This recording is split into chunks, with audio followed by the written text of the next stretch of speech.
இப்போ PE ratio, price per book value இப்படிங்கிறதெல்லாம் வந்து எதை குறிக்குது?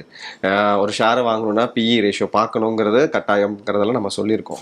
இதெல்லாம் எதை குறிக்குதுன்னு நீங்கள் சொன்னீங்கன்னா இன்னும் யூஸ்ஃபுல்லாக இருக்கும். ஒரு பாராமீட்டர் மட்டும் பார்த்து பங்கு வாங்குறது சரியா இருக்காது. நான் சொன்னேன் qualitative aspect, quantitative aspect. Quantitative aspect இப்போ நான் சொன்ன மாதிரி ஒரு 20 சொல்லலாம்.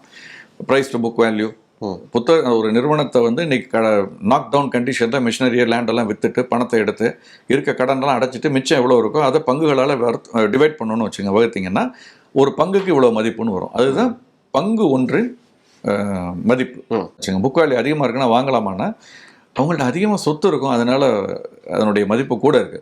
ஆனால் அந்த சொத்து எதையாவது ஈட்டு தருதான்னு பார்க்கணும்.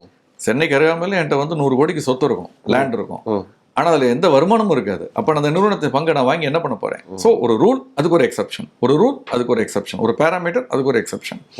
அதனால தான் ஒட்டுமொத்த பேராமீட்டரையும் பார்க்கணும். ஒரு 10-15 பேராமீட்டர்ஸை பார்த்து தான் முதலீடு பண்ணணும். ரேஷியோ அனாலிசிஸ்னே தனியாக இருக்குது ஒரு துறை, அந்த ஃபண்டமெண்டல் அனாலிசிஸில் அதை பார்த்து தான் பண்ணணும்.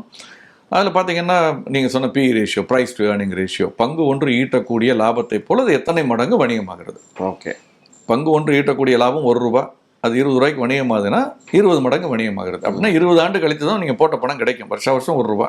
ஓகே, அப்படி தான் நம்ம பார்க்கணும். அப்படியே டைரக்டாக லிட்டரலாக எடுத்துக்கூடாது, பட் அதான் அதனுடைய தியரட்டிக்கல் அர்த்தம். அதுதான் இந்த மாதிரி ப்ரைஸ் டு புக் ரேஷியோ இருக்குது, டெட் ஈக்விட்டி ரேஷியோ, எவ்வளோ கடன் வாங்கியிருக்காங்க, போட்ட முதலை போல் எவ்வளோ கடன் வாங்கியிருக்காங்க, ரிட்டர்ன் ஆன் கேபிட்டல் எம்ப்ளாய்டு, செய்த முதலீட்டின் மீது எவ்வளோ, return on investment, return on capital employed, return on equity வேறு, கேபிட்டல் எம்ப்ளாய்டு வேறு, அந்த மாதிரி இருக்குது. மார்க்கெட் கேப் எவ்வளோ இருக்குது, market cap to sales ratio, அப்படி ஒரு 40-50 ரேஷியோஸ் இருக்குது பார்த்தோம்.